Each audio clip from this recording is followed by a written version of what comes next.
Porcupine named Fluffy. When Mr. and Mrs. Porcupine had their first child, they were delighted. Now he needed a name. Should they call him Spike? No, Spike was too common. Should they call him Lance?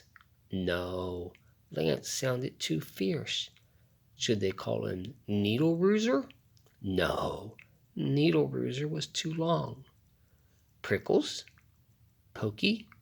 Quillian? Then together they had an idea. Let's call him Fluffy. It's such a pretty name. Fluffy. But soon there came a time when Fluffy began to doubt that he was Fluffy. He first became suspicious when he backed into a door and stuck fast. That was not a Fluffy thing to do. He was even more convinced when he accidentally slept on his back and poked holes in the mattress. A very unfluffy thing to do. When he tried to carry an umbrella, he knew the truth without a doubt. Fluffy definitely wasn't. So he decided to become fluffier. Clouds are fluffy, he thought. I'll be a cloud. But he couldn't stay up. I know. Pillows are fluffy, he said. I'll be a pillow. But when his mother sat on him, she was not pleased. He tried soaking in bubble bath for 45 minutes, but he did not become fluffy. He became soggy. He tried whipped cream. He put a little on each quill. It was not easy, and it took more than half a day. But this did not make Fluffy fluffy. They should have named him Gooey, he sighed. He ate a lot of fluffy marshmallows. He rolled in shaving cream and feathers. He even tried to become a bunny. But the truth remained. Fluffy wasn't. One afternoon, Fluffy set out for a walk, trying to think of ways to become fluffy. Before long, he met a very large rhinoceros. "Grrr," said the rhinoceros.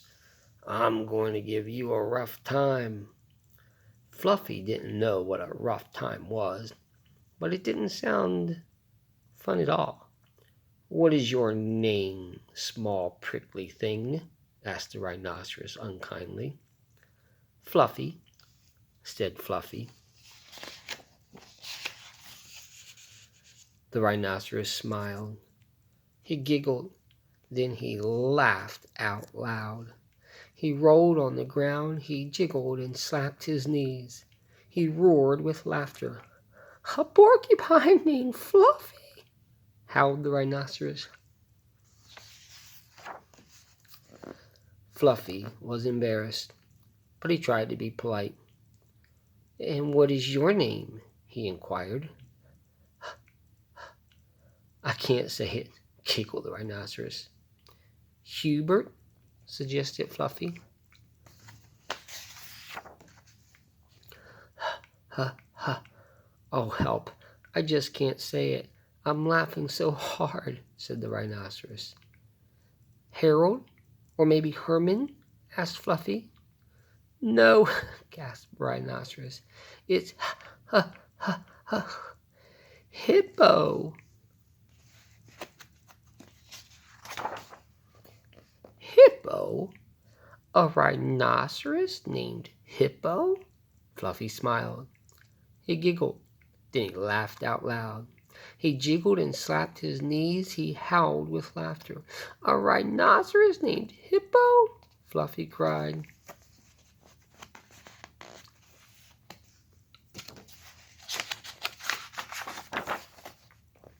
A porcupine named Fluffy, a rhinoceros named Hippo. It was almost more than they could bear. Hippo and Fluffy rolled on the ground, giggling and laughing until tears came to their eyes. At last they lay exhausted on the ground, and from that time on they were the best of friends.